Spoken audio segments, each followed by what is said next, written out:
말씀 통해서 하나님께서 우리에게 다시 시작할 수 있는 은혜를 주신다 하는 이 말씀 제목을 가지고 주님의 뜻을 헤아려 보는 시간이 되면 좋겠습니다. 저는 봄을 아주 좋아하는데 이제 봄이 느껴져서 너무 기분이 좋아지는 것 같습니다.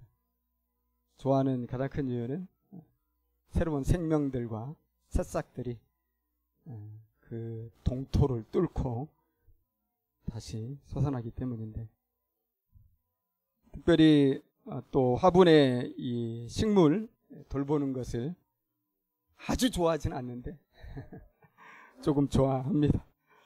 회관에도 교회에도 몇 개의 화분들이 있고 또 집에도 화분들이 있고 제 방에도 조그만 화분들이 있는데, 근데 이 화분들을 돌보면서 슬픔과 기쁨을 경험을 합니다. 화분에 식물이 시들 때가 있어요. 또 어떤 때는 막 강추위에 제대로 돌보지를 못해가지고 죽기도 합니다. 그런 때는 정말 슬퍼요. 하지만 반대로 죽은 것 같은 식물인데 그래도 포기하지 않고 사랑해주고 또 말도 걸어주고 또 정성스럽게 물을 주고 돌보다 보면 새싹을 이렇게 내밀 때가 있어요.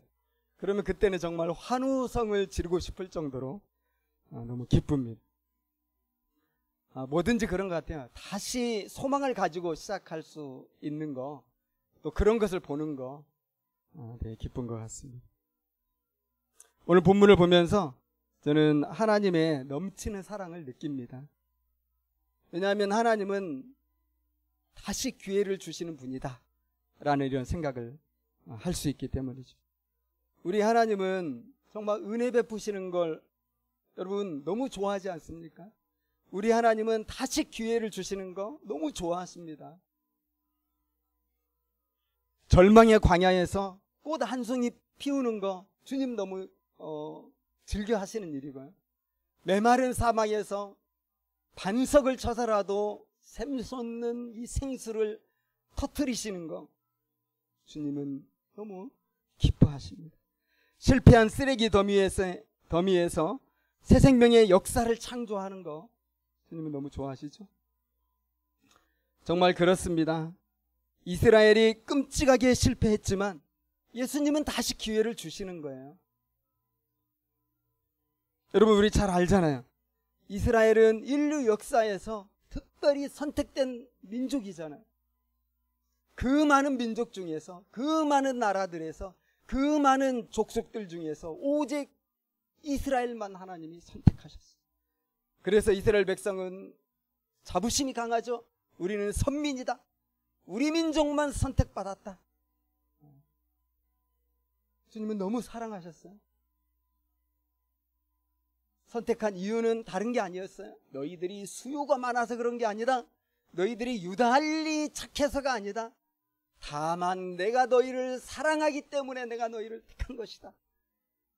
여러분 이런 정말 사랑, 이런 순수한 사랑 우리가 참 오늘날 보기 힘들죠. 우리 주님은 그거 하나예요. 사랑해서 선택하셨어요.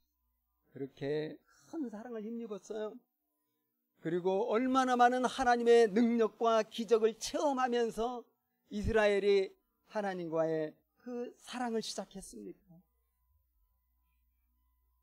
그들이 잘못했을 때에도, 소위 말해서 바람 피웠을 때도 하나님은 그런 이스라엘을 버리지 않았잖아요. 무수한 기적과 은총을 반복적으로 베풀었는데 안타까운 게 뭡니까? 그런 변치 않는 주님의 반복적인 사랑에도 이스라엘은 끝끝내 다른 신을 사랑한 거예요. 하나님께 마음을 두지 아니하고 다른 신을 사랑하고 화려한 우상의 마음을 뺏겨버리고 결국은 불순종하고 폐역적으로 바뀌었죠.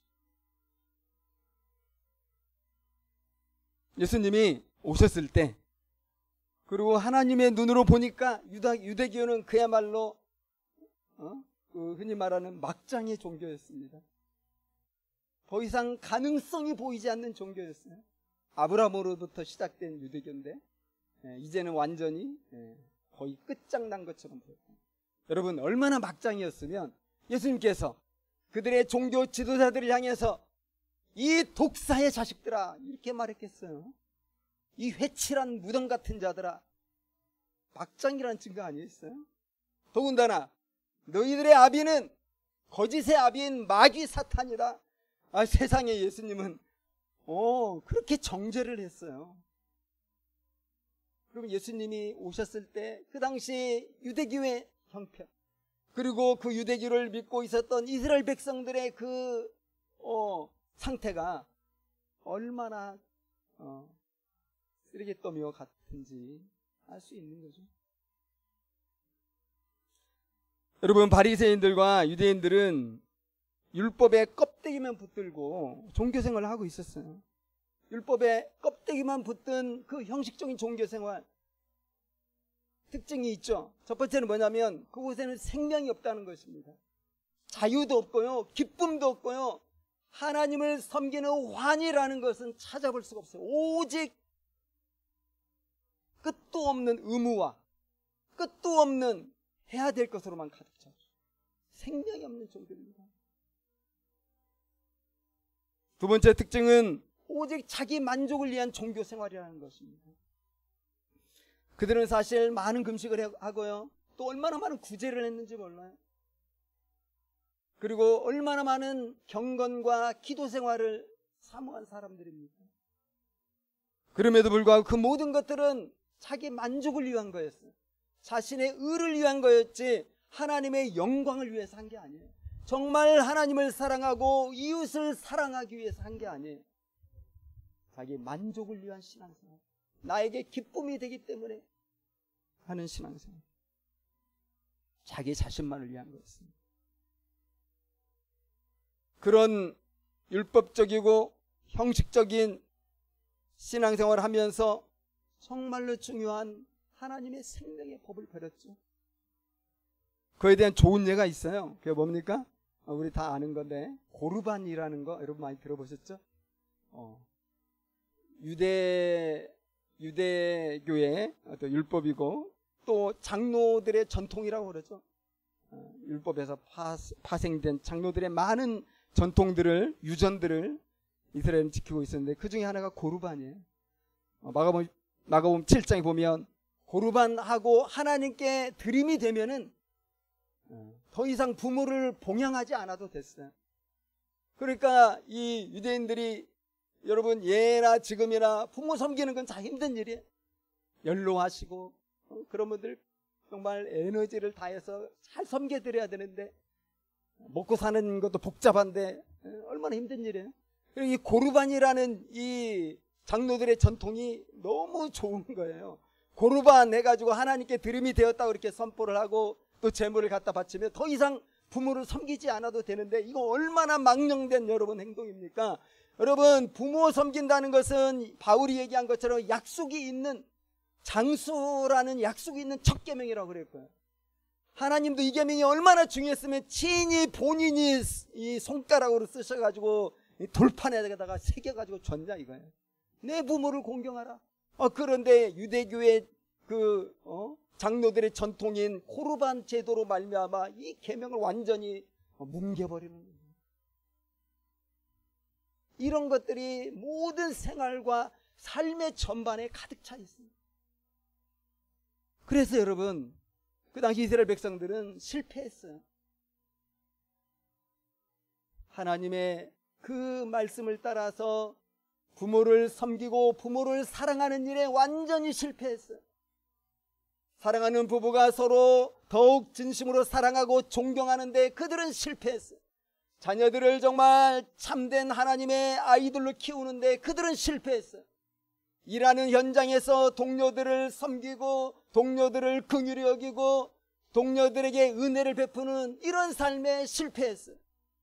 원수까지도 사랑하라고 하셨지만은 원수는커녕, 사랑은커녕 오히려 모든 인간관계가 완전히 어그러지고 비뚤어지고 미움과 갈등과 다툼과 시기와 질투만 가득한 이런 관계가 되어버렸어요. 그들이 어느 것 하나 하나님 뜻대로 살아가는 그런 삶이 없어요. 무엇보다도 마음을 다하고 목숨을 다하고 성품을 다해서 주 너희 하나님을 사랑하라고 했지만 할 수가 없었어요. 장로들의 전통과 수많은 율법의 세부 조항들에 의해서 완전히 노예처럼 꽉 이렇게 묶여있고 구속되어 있기 때문에 할 수가 없었어요. 여러분, 그런 형식적이고 율법적 종교 생활들, 그것들이 바로 예수님이 비판하시고 반대한 지점입니다. 하지만 율법 자체에 그건 예수님이 절대적으로 인정하셨잖아요. 여러분 17, 18절 우리 보는 것처럼 예수님은 구약의 율법과 선지자를 정말 사랑하시는 분이고요. 그것을 경외하는 거예요. 분이 왜? 아버지께서 주신 말씀이니까요. 예수님은 그거 반대하는 분이 아니에요. 도리어 우리가 읽을 수 있는 것처럼 그 율법과 선지자의 그 모든 예언들을 성취하러 오신 분이에요. 율법과 선지자 구약의 결정체로서 예수님이 오신 것입니다. 그래서 주님은 1.1획도 소중하게 생각하는 거예요. 우리가 그런 구약의 말씀을 소홀히 하면 안 되는 거예요. 여러분, 오늘 본문의 예수님은 그들의 철저한 삶의 실패와 불신앙의 한복판에 찾아오셨어요. 그리고 다시 희망을 말씀하시는 거예요. 너희들이 지금 완전 바닥에 떨어졌지만 그러나 너희들 다시 시작할 수 있다. 그리고 여러분, 주님이 찾아오신 거예요. 유대교가 세상에 희망을 주지 못하고 바리새인들과 서기관들 그리고 각종 종파들이 하나님의 사랑을 전하지 못하고 있는, 이웃을 사랑하지 못하고 있는, 하나님의 영광을 하나님께 영광 돌리지 못하고 있는 그런 모습을 보면서 우리는 자연스럽게 우리들의 모습을 봅니다. 우리 한국 교회의 모습을 보게 되고, 오늘날 욕 바가지로 얻어먹는 우리 기독교인들의 그 민낯을 우리가 떠올리게 되는 거죠. 여러분, 우리 한국교회의 근간을 사로잡고 있는 것은 뭡니까? 그래서 기복신앙이고 성공주의 신앙이에요. 그리고 그런 기복신앙과 성공주의 신앙의 텍스트가 어딥니까? 율법과 선지자예요. 구약성경입니다, 보통은. 그러면서 뭘 강조합니까? 믿음의 조상들을 보라는 거죠. 여러분, 믿음의 조상들 누구예요? 아브라함, 이삭, 야곱, 요셉. 어떤 사람들이에요? 족장들이에요. 엄청난 부와 엄청난 재산과 또 권력을 가지고 있는 사람들이에요. 성공한 사람들이에요. 절대 가난하지 않아요. 족장이 가난한 거 봤어요? 얼마나 많은 소와 양과 염소와 종들과. 요셉은 또 어떻습니까? 총리가 됐잖아요. 여러분, 그 믿음도 좋고 또 뛰어나다는 통일한국의 왕들인 다윗과 솔로몬은 어떻습니까? 믿음도 좋고요. 또 엄청난 부자예요. 절대적인 권력을 가지고 있고요. 정말 천하를 호령하는 왕이 아닙니까? 또 욥도요. 얼마나 믿음도 좋고 얼마나 그가 또 부자입니까? 처음 1장이 나올 때도 부자지만 마지막 장에는 더블이에요. 그 부가. 자녀들도 재산도 더 많이 불잖아요. 이런 것들이 지금까지 많은 한국 교회들의 아주 중요한 설교 주제였어요. 하나님을 믿으면 우리가 다 성공할 수 있고, 하나님을 믿으면 다 복받을 수 있고, 다 그래 잘 될 수 있다는 거예요. 우리가 잘못되고 가난하며 찌질하게 사는 건 너희들이 믿음이 없기 때문이다. 너희들이 11조를 제대로 하지 않기 때문이고 주일성수를 하지 않기 때문이고 계속 율법을 강조하는 거죠. 너희들이 봉사하지 않기 때문이고 너희들이 뭘 하지 않기 때문에 너희들이 복 못 받는 거지. 하나님께 너희들이 이러한 교회에서 하라는 거 잘 지키면 다 복 받을 거야. 이게 성경의 약속이야. 그러지 않습니까, 여러분? 우리가 많이 듣는 그런 레파토리잖아요. 이게 부자가 되고 싶은 그리스도인들과 코드가 잘 맞는 거예요. 그러니까 그런 교회 막 부흥하고 사람이 모이는 거죠. 또 한국교회는 어떻습니까? 구약의 예루살렘 성전 얼마나 강조합니까?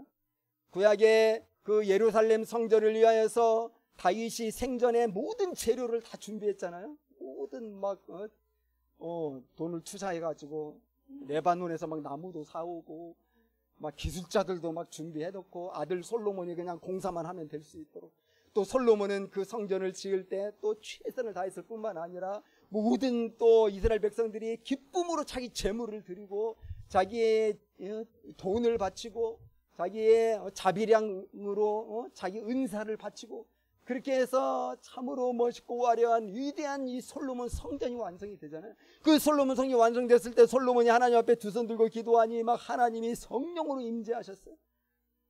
막 엄청난 이 하나님의 나팔 소리와 구름과 빛으로 임하셨어요. 영광스러우십니다. 그런데 오늘 지금까지 많은 교회들이 그것을 이야기하면서 성전 건축이 얼마나 중요한 일이냐, 성전 건축은 하나님이 기뻐하시는 일이다, 우리는 성전을 가장 아름답게 지고 세상 건물도 저렇게 멋지게 지는데 우리 성전을 우리가 대충 지면 되겠느냐, 가장 아름답게 지어야 되니까 여러분 성전 건축 헌금을 약정하시고 성전 건축을 참여해야 하시기 바랍니다. 그렇게 해야 복 받을 것이고 그렇게 해야 여러분들이 다 잘 될 것이고. 여러분 그렇게 해가지고 어떤 일이 생겼어요? 정말 짧은 시간에요, 한국에서 메가처치들이 등장하는 거예요. 미국의 한 전문 기독교 잡지에서 세계 최대 10대 교회를 조사했잖아요. 1위가 대한민국, 기독교 역사 100년도 안 됐을 텐데 2위도 대한민국, 그 10위 안에 5개나 있어요. 무엇으로? 크기로. 다른 게 아니에요. 예수님 같은 사람들이 이렇게 많다 이게 아니라 엄청나게 큰 건물, 엄청나게 많은 성도들. 그렇게 하니까 구약의 말씀을 가져다가 막 이렇게 선포하니까, 이렇게 해야 복 받는다고 막 하니까 그런 메가처치 중대형 교회들이 엄청나게 많이 한국교회에 생겼죠. 크기만 크지 얼마나 병들었는지 우리가 잘 알지 않습니까?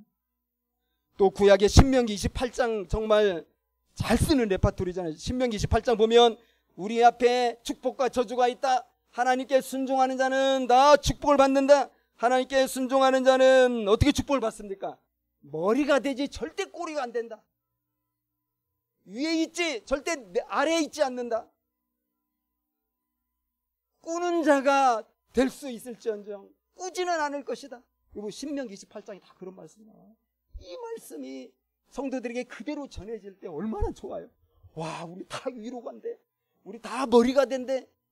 야, 우리는 절대 꾸어주지만 우리는 빌리러 다니는 그런 비루한 존재가 되지 아니한데 하나님께 순종하며. 말라기에서 또 이용해서 3장에 11조 도둑질하지 않으면 들어가도 나가도 흔들도록 하나님의 복을 주신다. 너희들이 하는 소출, 포도나무, 무화과나무 다 복 받는다. 메뚜기 떼가 너희들 절대 해하지 않는다. 이게 말라기 3장이 나와요. 11조가 가면 이런 걸 또 막 이야기하면서 막 혼내잖아요. 11조 도둑질 하지 말라고. 그러면 암 걸려 죽는다고. 그렇게 막 설교도 한다는 거죠.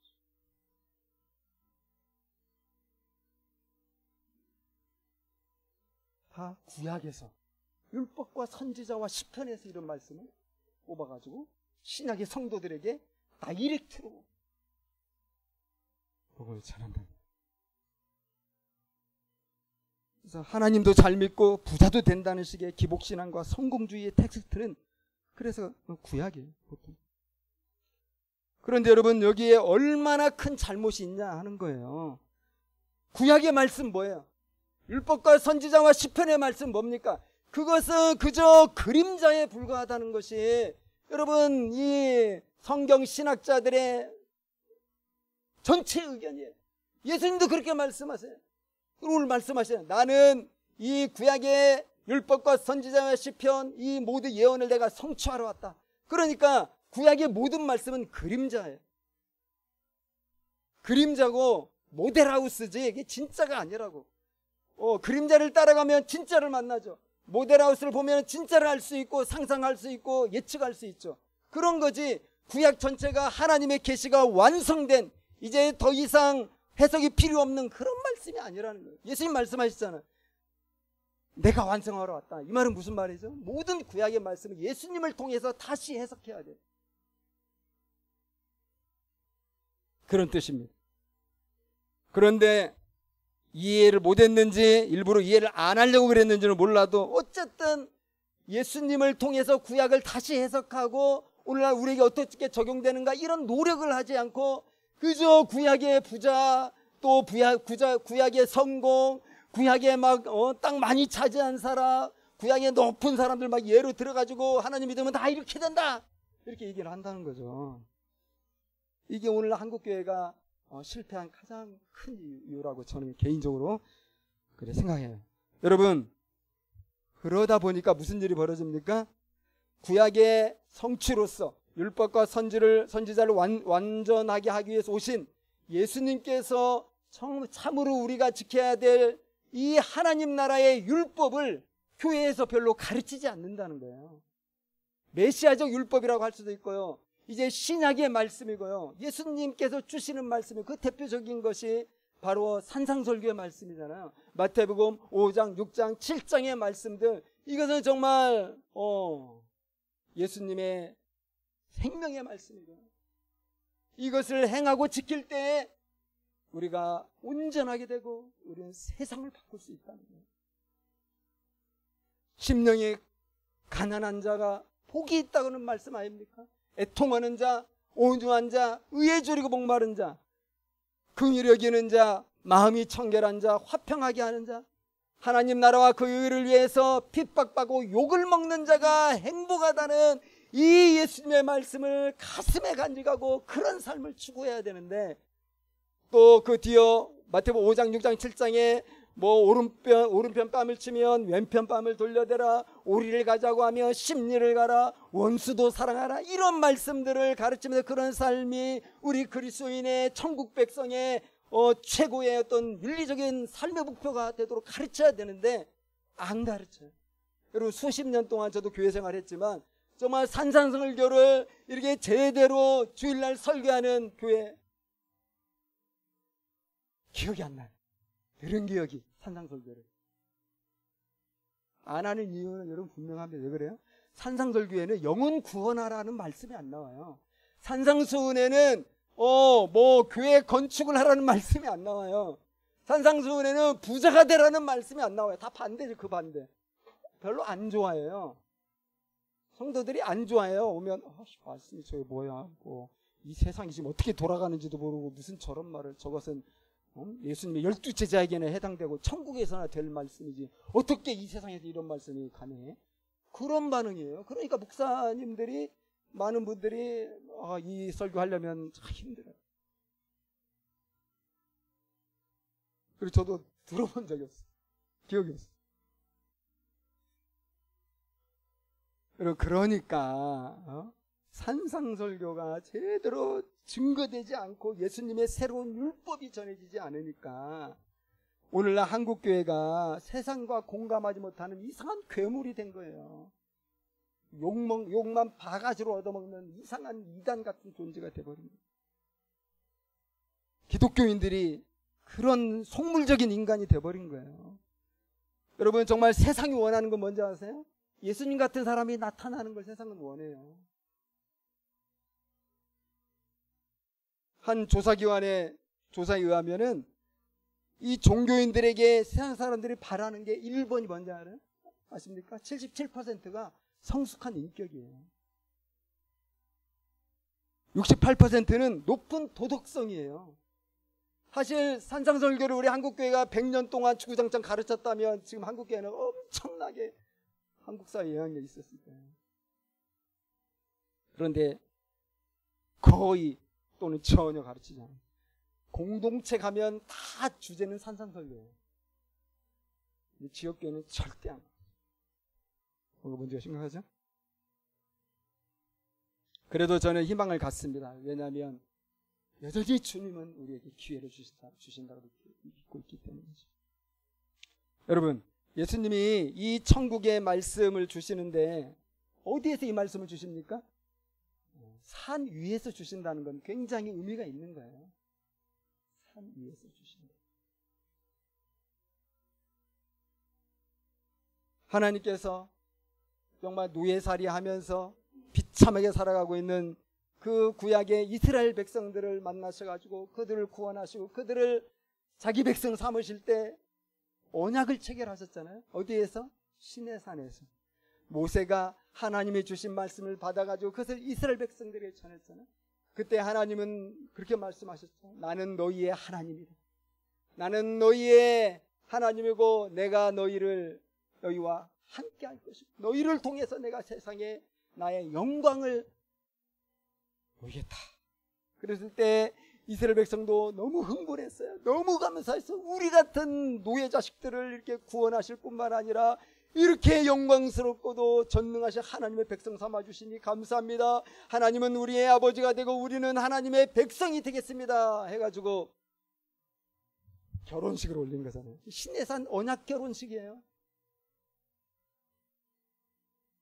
그런데 지금 예수님이 그것을 생각나게 하시는 거야. 바다에서 가르친 게 아니고요.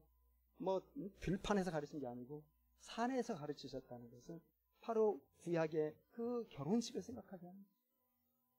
여러분, 금혼식이 보통 50세잖아요. 금혼식 되면은 이 결혼식을 다시 재혼하는 분들이 많더라고요. 이유가 뭘까요? 좀 한 50년 지났을 때, 옛날 아무것도 모를 때 결혼식 했지만, 그러나 그때 사랑이 있었어요. 불꽃 같은 사랑을 가지고 50년 전에 결혼했는데 그 사랑을 다시 기억하며 다시 회복하고 지금까지 서로의 그 사랑과 헌신에 감사하고 그리고 앞으로도 이 사랑으로 우리 끝까지 살아가자. 60주년 10주년 될지 모르겠지만 첫사랑의 회복 아닐까요? 지금 예수님은 그 첫사랑을 기억나게 하고 다시 사랑하자고 초청하십니다. 우리 다시 사랑하면 안 돼. 우리 하나님 한 번도 변한 적 없어요. 사람들이 변했지. 근데 하나님은 포기하지 않으시고 다시 기회를 주세요. 돌아와라. 호세아서 나오죠. 그 고멜을 다시 아내로 앉는 것처럼, 아내로 이렇게 맞이하는 것처럼 돌아와라. 다시 결혼하자. 그러면서 산 위에서 새로운 말씀을 선포하십니다. 여러분, 이것이 바로 하나님의 사랑이고 하나님의 은혜고 축복이 아니겠습니까? 그래서 예수님은 이스라엘 백성들에게 실패할 수 없는 말씀을 주시는 거예요. 생명의 계명들을 주시는 것입니다. 그것들은 구약의 율법들과 장로들의 유전이 아니었어요. 처음 듣는 새로운 계명들이었어요. 그 19절에 보면 그런 말씀 있죠. 그러므로 누구든지 이 계명 중에 지극히 작은 거 하나라도 버리고 또 그같이 사람을 가르치는 자는 천국에서 지극히 작다 일컬음을 받을 것이요 누구든지 이를 행하며 가르치는 자는 천국에서 크다 일컬음을 받으리라. 여기 이 계명은 원어를 보면 계명들이에요. 계명 하나가 아니고 계명들. 그래서 이 계명들은 위에서 말하는 율법이나 선지자를 가리키는 게 아니에요. 우리는 이 계명이라고 했기 때문에 가르친다고 생각하기 쉬운데, 그러나 원어를 통해서 보면은 이것은 예수님이 주시는 새로운 계명들을 가리키는 거예요. 율법과 선지자를 뛰어넘는 예수님이 다시 해석해 주신 말씀이고, 뒤에 이제 이어 나오잖아요. 노하지 말라, 간음하지 말라, 맹세하지 말라, 쭉 이어지는 산상설교의 말씀이에요. 이 부분에 대해서 신약신학의 권위자인 양용우 교수님 말씀 잠깐 들어보면, 이 계명들은 구약의 옛 율법이 아니라 예수님에 의해 성취된, 예수님의 생애를 통해서 이제 성취될 거잖아요. 그 성취된 율법을 지칭한다. 이 예수님의 종말론적 지상사역에 의해 이미 성취된, 그리고 그의 재림에 의해 완성될 때까지 예수님의 제자들이 아직 지켜야 할 메시아적 율법이다. 그래서 우리는 메시아적 율법이다, 또 천국 백성의 율법이다, 이렇게 얘기할 수 있겠죠. 그리고 주님은 그것을 행하고 지키라고 말씀하십니다. 그죠? 19절 중반절에, 하반절에 누구든지 이를 행하며 가르치는 자가 천국에서 20절과 연관 지어 보면 천국에 들어간다. 그런 말씀. 행하지 않고 가르치기만 하는 자들이 있어요. 이들은 어떤 사람이 돼요? 천국에서 지극히 작은 자가 된다고 그랬어요. 여러분, 천국에서 지극히 작은 자는 누굴까요? 지극히 작다는 것은 안 보인다는 거 아닐까요? 그래서 많은 성경학자들은 이것은 천국에 못 들어간다는 얘기다, 그렇게 이야기를 하고요. 20절과 그렇게 하면 맥락이 맞는 것 같아요. 서기관과 바리새인의 삶의 특징이 뭐죠? 행하지 않고 가르치기만 하는 거예요. 그런 사람들은 하나님 나라에 들어갈 수가 없다는 거예요. 로마서 2장에 보면 바울이 그거 분명히 지적하거든요. 로마서 2장 20절 21절 보면 율법에 있는 지식과 진리의 모본을 가진 자로서 어리석은 자의 교사와 어린아이의 선생이라고 스스로 믿으니 그러면 다른 사람을 가르치는 네가 네 자신은 가르치지 않느냐? 이것이 하나님의 판단이에요. 유대인들, 바리새인, 서기관들 자기는 선생이라고 자부하고 있지만 자기에게는 안 가르쳐. 행하지 않는다는 거예요. 겉에 형식만 갖추지 마음을 다한 순종과 복종이 없다는 것이죠. 여러분, 주님은 이스라엘 백성들에게 새로운 율법을 주시면서 그것을 먼저 행하고 실천적으로 행동하고 또 다른 사람에게 가르쳐서 지키게 해라. 제자 훈련이 되겠네. 제자 양육이 되겠네요. 그렇게 명령하셨어요. 이것은 놀라운 축복의 말씀이고요. 이스라엘 백성들에게 하나님의 백성으로 새 출발할 수 있도록 기회를 주는 다시 없는 은혜가 되는 것입니다. 지금까지는 너무나 크게 실패하고 너무나 심각하게 넘어지고 일상생활과 삶의 전반에서 완전히 망가진 것이 그 당시 유대인들의 삶이었는데, 근데 주님이 오셔서 회복시키시는 거죠. 주님이 오셔서 십자가에 죽으셨습니다. 사흘 만에 부활하셨습니다. 그리고 승천하실 때 아버지와 예수님께서는 예수님이 우리 있을 때보다도 훨씬 유익하도록 하시면서 보혜사 성령님을 보내주셨죠. 세상 끝날까지 우리와 함께 하시는 성령님을 보내주셨고, 성령님께서는 어떤 일을 하십니까? 우리를 영원히 도와주시는 헬퍼가 되시고요, 우리가 이 새로운 율법을 행할 수 있는 권능과 능력을 주셔요. 이 새로운 율법, 이 하나님을 사랑하고 이웃을 사랑하고 또 팔복의 인격으로 이 세상의 소금이 되고 빛이 되는 이 삶을 능히 해낼 수 있도록 성령이 역사하신다 하는 것입니다. 우리는 아무것도 할 수 없는 자들이지만 성령 충만한 가운데 그 은혜로 할 수 있다는 거죠. 그래서 빌립보서 4장 13절에서 바울이 그렇게 말한 거 아니겠습니까? 내게 능력 주신 자 안에서, 그 성령의 능력 안에서 내가 모든 것을 할 수 있다. I can do everything. 할렐루야. 여러분 믿으시기 바랍니다. 모든 것을 할 수 있다. 이것이 신약시대 이스라엘 백성들, 그리고 오늘날 우리에게 주어진 새로운 기회고 놀라운 축복입니다. 여러분, 주님은 한국교회를 포기하지 않았습니다. 우리 교회를, 우리 기독교인들을 포기하지 않았어요. 다시 기회를 주십니다. 우리 주님께서 손 내미시고 초청하시고, 내가 너에게 이 일을 행할 수 있도록 성령을 부어줄 테니까 내 손잡고 이 새 율법을 우리 행하도록 하자. 행할 뿐만 아니라 가르쳐 지켜서 제자들을 훈련하고 파송하자. 주님이 우리에게 초청하십니다.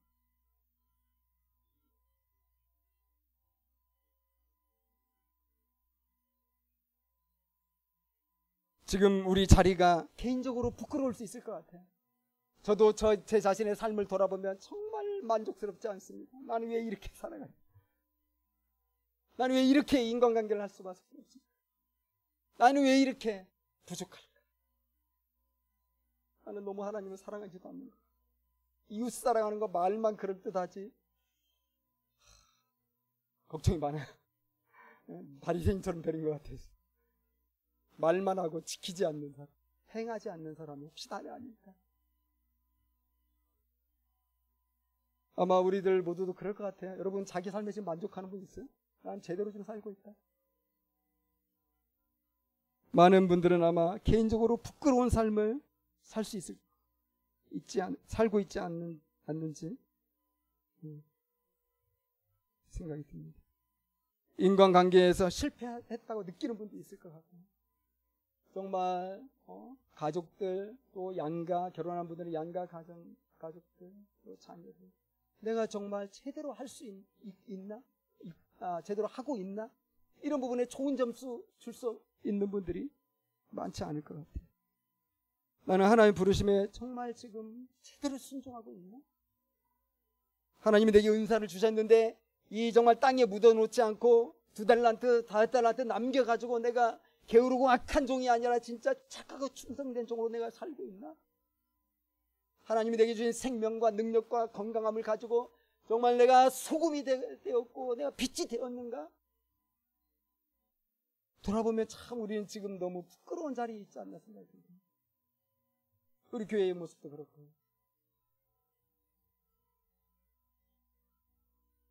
안타깝죠. 그래도 우리가 주님의 내민 손을 우리가 붙잡고 믿음으로 반응한다면 우리는 다시 시작할 수 있다. 우리는 하나 아버지의 영광을 위하여 빛나는 삶을 살 수 있고 소금이 확실하게 확실한 짠맛을 내는 소금이 될 수 있다 하는 거죠.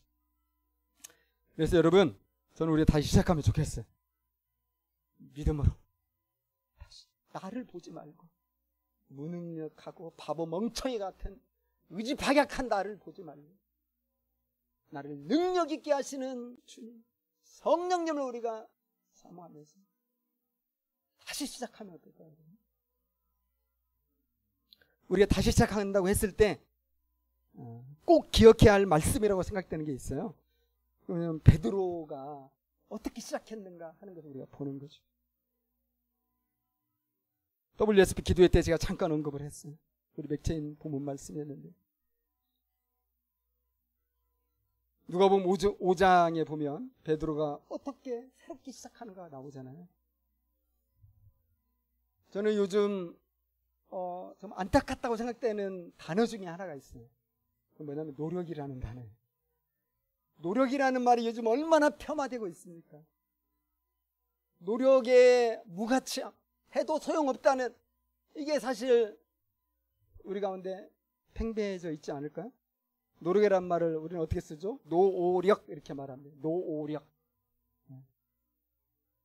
청년들의 노력이 좌절될 수밖에 없는 오늘날의 이 자본주의적 이 어떤 한계, 불이한 사회 구조, 또 코로나 이 팬데믹 현상, 이런 생각하면 사실 너무 마음이 아프고요. 왜냐하면 노력을 좌절시키는 것들이잖아요. 슬프기도 하고. 그게 사실입니다. 여러분, 그럼에도 불구하고 노력이라는 말이 평가절하돼서는 안 된다고 저는 생각해요. 여러분, 인류가 만약 지금까지 발전해 왔다면 그건 뭡니까? 다 노력의 결과 아닙니까? 우리가 모얀 날 놀러나 다니고 음식이나 먹으러 다니고 잠이나 잔다면 세상이 오늘날처럼 됐을까요? 엄청난 노력을 한 거예요. 노력은 정말 소중한 단어예요.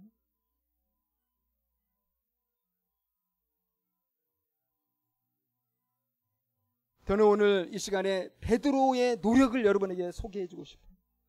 베드로가 얼마나 노력한 사람인지, 베드로의 노력은 정말 한계를 뛰어넘는 노력이었다는 것을 여러분에게 강조하고 싶어요. 주님의 말씀을 행하고 지키려는 그런 거룩한 노력이죠. 바리새적인 노력이 아니라 말씀에 순종하려고 하는 몸부림치는 노력 말이죠. 누가복음 5장 보면 예수님을 만나기 전에, 예수님의 말씀을 듣기 전에 베드로는 얼마나 피곤했습니까? 몇 날 며칠 동안인지는 잘 모르겠지만 하여튼 열심히 노력했는데 결과가 없어요. 그 전날은 어떻게 했어요? 하도 안 되니까 철야 노동을 했잖아요. 밤새워서 그물질을 했어요. 바닷가로 나가. 그런데도 고기를 잡을 수 없었으니까. 여러분, 베드로가 얼마나 힘들었겠어요. 우리가 노력해가지고 어느 정도 결과가 있으면 그래도 기분은 안 나쁘죠. 화도 안 나죠. 우리가 뭐 시간에 근무를 많이 하고 철야 작업을 많이 하더라도 뭐 돈을 많이 주면 우린 좀 그래도 다 참아낼 수 있는 거잖아요. 그런데 베드로는 그렇게 철야 노동을 하고 밤새워서 그물질했는데 텅 빈 그물. 정말 열받지 않겠습니까? 짜증나지 않겠습니까? 정말 그물 찢어버리고 싶고 배 뒤집어 엎어버리고 싶고 내가 언제까지 이런 삶을 살아야 되나? 그런데 이 상황이죠. 정말 쉬고만 싶고 어디 도망치고만 싶고 어디 여행이나 가고 싶고 다 잊어버리고 싶고 잠만 자고 싶고 뭐 그런 상황이잖아요. 그런데 여러분 이때 예수님이 딱 오시더니 뭐라고 말씀하시는 거예요? 피곤해 죽겠는데 아무것도 하기 싫은데 예수님이 베드로야 깊은 데로 가서 그물 한번 던져볼래? 저 같으면 막 화냈을 것 같아요. 짜증냈을 것 같아요. 당신이 누군데 지금 그런 말도 안 되는 소리 해가지고 내가 지난 밤새워 얼마나 내가 노동을 많이 했는지 당신만 모르고 나에게 허튼 소리 한다고.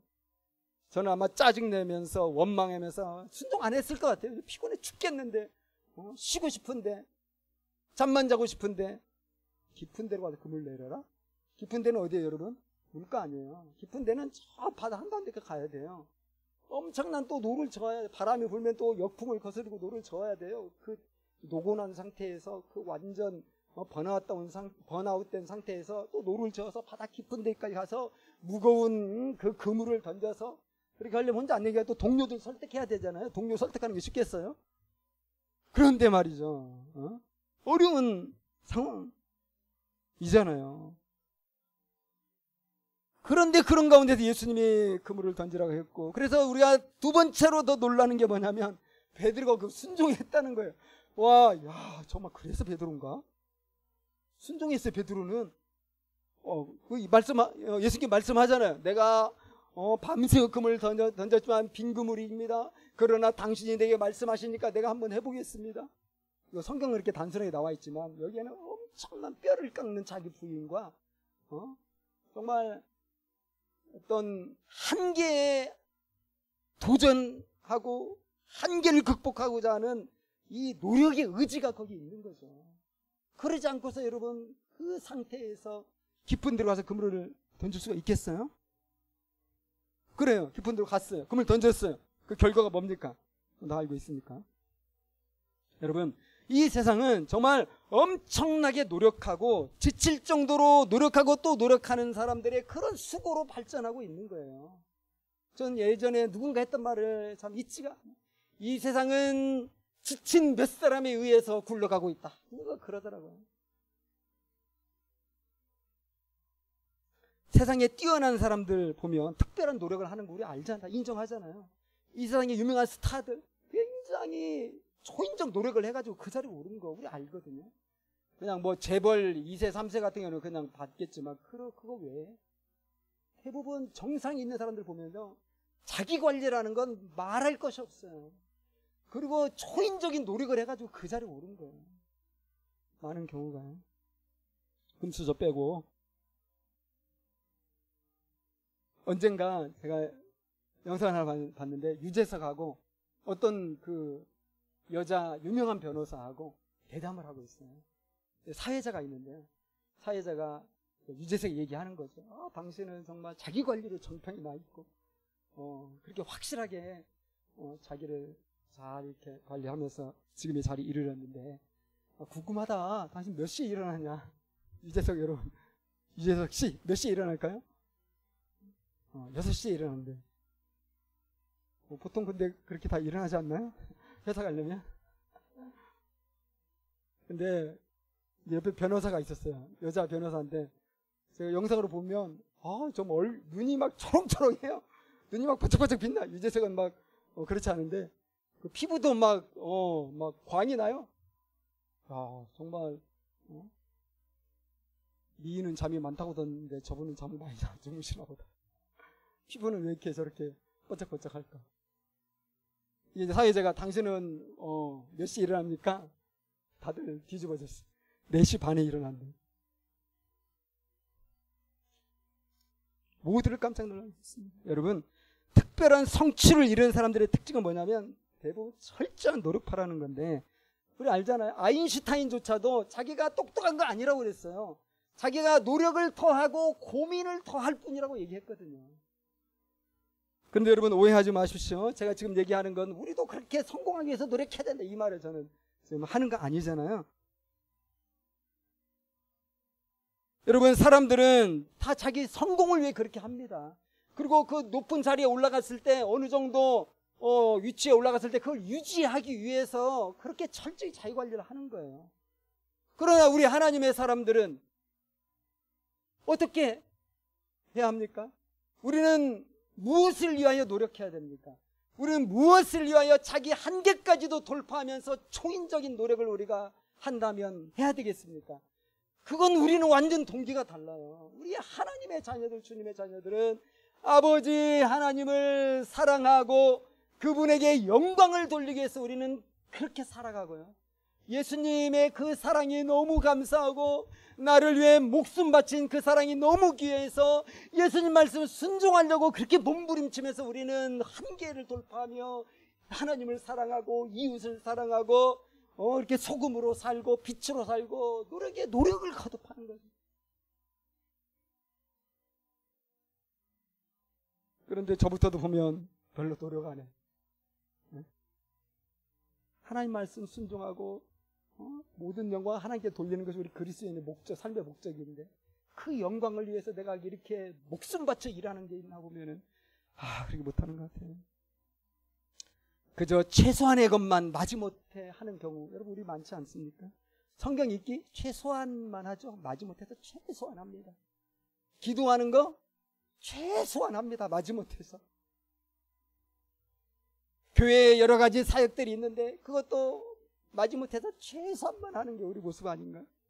근데 요즘 좀 감사하더라고요. 한 목장에서는 지금 청소년들에게, 부르 청소년들에게 생리대 지원하는 이런 일을 이미 시작했고, 또 요즘은 공유 냉장고라는 이런 아이디어를 내가지고 그걸 또 같이 고민을 하고 있더라고요.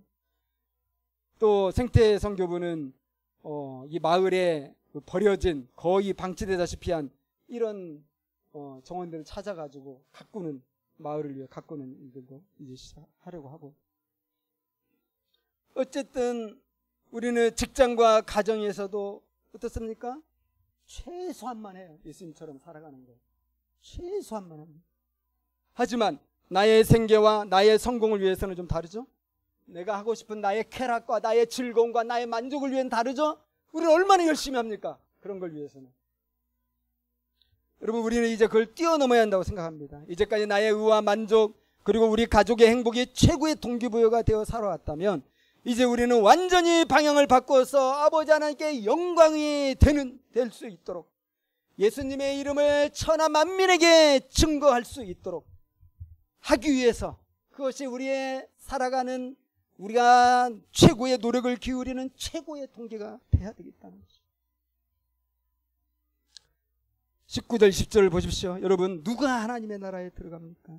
누가 천국에서 크다 일컬음을 받습니까?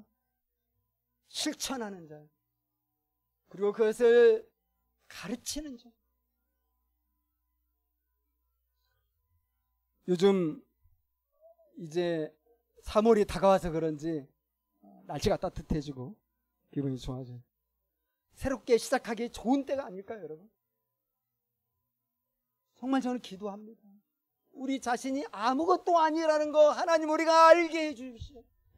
낯싱 내 안에는 그 무슨 선한 것을 눈꼽만 봐도 알 수 없을 정도로 이기적이고 타락한 죄인이라는 거, 부패한 마음을 가진 존재라는 걸 하나님 우리가 다 알게 해주십시오. 내가 할 수 있는 일은 아무것도 없다는 걸 알게 해주십시오. 알게 해주십시오. 저는 그렇게 기도하고요, 성도들을 위해서 그렇게 기도하기를 원합니다. 또 한 가지, 약할 때 강한 되시는 하나님의 능력을 또한 알게 해주십시오. 내가 아무것도 할 수 없을 때 우리는 모든 것을 할 수 있다는 그 성령의 권능의 비밀을 알게 해주십시오. 우리가 우리의 모든 노력을 아버지의 영광을 위해 할 수 있도록 주님 인도하여 주십시오. 여러분, 그렇게 우리 기도하면 좋겠습니다.